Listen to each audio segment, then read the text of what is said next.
एक छोटे से शहर में रहते हैं पंडित जी, जो न तो पंडिताई करते हैं न किसी पंडित के घर पैदा हुए हैं, लेकिन फिर भी पूरा शहर और अब तो इंटरनेट की बदौलत जाने कहां कहां के लोग उन्हें पंडित जी के नाम से ही जानते हैं। उनका असल नाम तो ब्रजभूषण है। एक सरकारी ऑफिस में जिंदगी भर काम करने के बदले ठीक ठाक पेंशन लेकर रिटायर हुए। घर में सिंपल सी वाइफ है, 2 बेटे हैं जो बड़े शहरों में अच्छे जॉब्स पर है। अब सवाल ये उठता है कि दुनिया, यहां तक कि उनकी पत्नी भी उन्हें पंडित जी क्यों कहती है। इसके पीछे एक कहानी जो कि पंडित जी, मेरा मतलब ब्रजभूषण जी के जीवन में घटी सच्ची घटना भी है। बात उस दौर की है जब हमारे देश में कंप्यूटर रेवोल्यूशन शुरू ही हुआ था। तमाम बड़े सरकारी ऑफिस में कंप्यूटर लगाए जा रहे थे और एम्प्लॉइज को उन्हें चलाना सिखाने के लिए ट्रेनिंग दी जा रही थी। ब्रजभूषण जी हमेशा से पढ़ने और नई चीजें सीखने के बड़े शौकीन थे। उन्होंने न सिर्फ लिटरेचर बल्कि रिलीजियस किताबें भी बड़े इंटरेस्ट से पढ़ी थी। बल्कि उनकी पत्नी के शब्दों में कहें तो रामायण और गीता तो वो घोट कर पी गए थे। अक्सर घर और ऑफिस की महफिलों में बहुत सुंदर शब्दों में रामचरितमानस की चौपाइयां और गीता के श्लोकों की बड़ी सिंपल और इजी एक्सप्लेनेशन देते थे। अब जब कंप्यूटर सीखने की बारी है तो उन्होंने इसमें भी बड़े इंटरेस्ट के साथ पार्टिसिपेट किया, जबकि उनके साथ के बाकी लोग जाने क्यों बड़े बेमन से कतराते हुए ट्रेनिंग में हिस्सा ले रहे थे। उन्हें ट्रेनिंग देने वाली टीम कहीं बाहर से आई थी। 4 जवान लड़के जो शायद अभी अभी पढ़ाई पूरी करके निकले थे, इन्हें सिखा रहे थे। इस टीम में एक लड़का था जो बहुत कूल और काम नेचर का था। बड़े पेशेंस से इन लोगों को सिखाता था और कभी भी बेवकूफी भरे सवालों पर गुस्सा नहीं होता था। इस लड़के का नाम संदीप था। ब्रजभूषण जी को संदीप बहुत पसंद था। इधर कुछ दिनों से ब्रजभूषण जी देख रहे थे कि संदीप कुछ शांत सा रहने लगा था। उसके चेहरे पर हमेशा रहने वाली मुस्कान जैसे डिम सी पड़ गई थी। अक्सर कहीं खोया सा रहता और एक अजीब सी सैडनेस उसकी आंखों में बनी रहती। अब ब्रजभूषण जी एक्सपीरियंस आदमी थे, जानते थे कि अगर इस एज में डिप्रेशन ने पकड़ लिया तो जिंदगी खराब कर देगा। इसीलिए उन्होंने संदीप से बात करने की सोची और एक दिन उसे डिनर पर घर बुलाया। संदीप आया और खाना खाने के बाद पंडित जी उसे साथ लेकर वॉक पर निकल गए। फिर बातों बातों में उसकी परेशानी का कारण पूछा, जिससे पहले तो वो टालता रहा, लेकिन फिर उसने अपनी परेशानी का रीजन बता ही दिया। दरअसल पिछले 5 सालों से संदीप किसी बड़े कंपेटिटिव एग्जाम की तैयारी कर रहा था और लगातार मेहनत के बाद भी तीसरी बार उसे फेलियर ही मिली थी, जिसने उसकी हिम्मत पूरी तरीके से तोड़ दी थी। उसे लगने लगा था कि उसकी जिंदगी के 5 साल बस यूं ही वेस्ट हो गए और अब उसका कोई फ्यूचर नहीं होगा। इतनी मेहनत के बाद मिले फेलियर ने उसे चौथे और आखिरी मौके के लिए भी मायूस कर दिया था। वो अब आगे एग्जाम्स की तैयारी नहीं करना चाह रहा था और कहीं ना कहीं अपनी फेलियर के लिए खुद को ही गिल्टी मान रहा था, यानी दोषी ठहरा रहा था कि शायद उसकी मेहनत में ही कहीं कमी रह गई थी।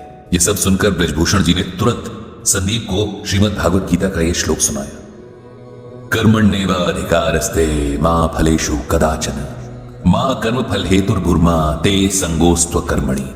जानते हो संदीप, इसका मतलब क्या है, मीनिंग क्या है?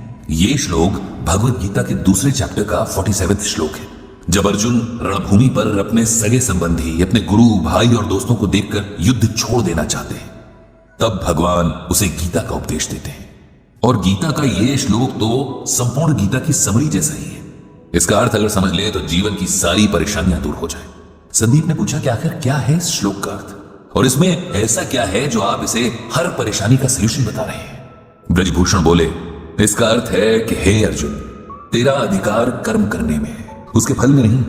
तू कर्म के फल के प्रति आसक्त ना हो या कर्म न करने के प्रति प्रेरित ना हो। सिंपल वर्ड्स में कहें तो हम में से हर कोई कुछ भी करने से पहले उस काम के रिजल्ट के बारे में सोचता है। जैसे बच्चे पढ़ाई शुरू करने से पहले फर्स्ट आने की विश करते हैं। बिजनेसमैन दिन की शुरुआत में ही शाम तक मटेरियल पूरी तरीके से यूज हो जाने की विश करता है। इंजीनियर नक्शा बनाने से पहले ही कोई मास्टरपीस बनाने की ख्वाहिश रखता है। हाउसवाइफ सब्जी काटने से पहले ही सोचती है कि आज का खाना खाकर तो उसका परिवार उसकी तारीफ करेगा। हर कोई अपने हर काम से अच्छे फल की उम्मीद करता है, जबकि हमारे हाथ में सिर्फ और सिर्फ अपना काम करना है। उसका रिजल्ट क्या मिलेगा, कैसा मिलेगा, कैसे मिलेगा, इस पर ना तो हमारा कोई कंट्रोल है और ना ही राइट। ये सुनकर संदीप बोला, अगर हम रिजल्ट की इच्छा ही नहीं रखेंगे तो उस काम के लिए मोटिवेशन क्या रह जाएगा? ऐसे तो हम कोई भी काम बस टाइम पास के लिए करेंगे, नहीं? ब्रजभूषण जी बोले, नहीं, इसका यह मतलब नहीं कि हम अपने काम में इंटरेस्ट ना लें या अपने एफर्ट्स में कमी करें। इसका मतलब यह है कि हम ये समझ लें कि हमारे कंट्रोल में सिर्फ हमारा काम है। उदाहरण के लिए एक बच्चे का काम पूरे साल भर अच्छे से पढ़ाई करना है, लेकिन परीक्षा का रिजल्ट और भी कई बातों पर डिपेंड करता है, जैसे कई बार कॉपी चेक करने वाले के मूड पर भी। ऐसे में यदि नंबर उस बच्चे की एक्सपेक्टेशन से कम आ जाते हैं तो उसे ना तो अपनी एबिलिटी पर शक करना है न ही आगे मेहनत करने में कोताही करनी है। हमें हर हाल में अपना बेस्ट देना है। उसके बाद क्या होता है ये ईश्वर पर छोड़ देना है। किसान जब खेत में बीज बोता है, रात रात जागकर फसल को पानी देता है, तब वो अपना काम कर रहा है। लेकिन अगर सूखा पड़ जाए या उसकी फसल को कोई बीमारी लग जाए, तब किसान को अपने आप को इसकी वजह नहीं समझना चाहिए, क्योंकि ये बात उसके कंट्रोल में नहीं थी। जीवन में बहुत कुछ ऐसा है जिस पर हमारा कोई वश नहीं है, लेकिन खुद पर और अपने कर्म पर हमारा पूरा वश है। इसीलिए उसमें कमी नहीं रहनी चाहिए। जब हम इस बात को समझ लेंगे तो जीवन की छोटी बड़ी बातों में हौसला नहीं हारेंगे, खुद पर विश्वास रखेंगे और हमेशा अपना सर्वश्रेष्ठ देने के लिए तैयार रहेंगे। ब्रजभूषण जी की बातों ने संदीप पर जादू जैसा असर किया। उसने मन ही मन एक बार फिर पूरा जोर लगाकर परीक्षा की तैयारी करने का फैसला कर लिया था। कुछ दिन बाद जब ब्रजभूषण जी के ऑफिस में कंप्यूटर ट्रेनिंग पूरी हुई और सिखाने वाली टीम को विदा किया जा रहा था, तब संदीप ने सबको इकट्ठा किया और कहा, हम सबको हमेशा कुछ न कुछ सीखने के लिए तैयार रहना चाहिए। टीचर कहीं भी किसी भी रूप में मिल सकते हैं और हो सकता है कोई ऐसा टीचर मिल जाए जो लाइफ के लिए आपका एटीट्यूड ही बदल दे। मुझे भी यहाँ एक गुरु मिले जिन्हें जीवन का बहुत एक्सपीरियंस है और इस अनुभव को बांटना भी आता है। ये गुरु हैं ब्रजभूषण जी, जिन्हें मैं आज से पंडित जी कहकर पुकारूंगा, क्योंकि पंडित का अर्थ होता है ज्ञानी, ज्ञान देने वाला। साथ ही गुरु दक्षिणा में मैंने उनके लिए एक ब्लॉग तैयार किया है जिसका नाम रखा है गीता ज्ञान। इस ब्लॉग से पंडित जी गीता के जरिए लोगों को उनकी परेशानियों में राह दिखा सकते हैं, उन्हें उम्मीद देकर नए ढंग से जीना सिखा सकते हैं।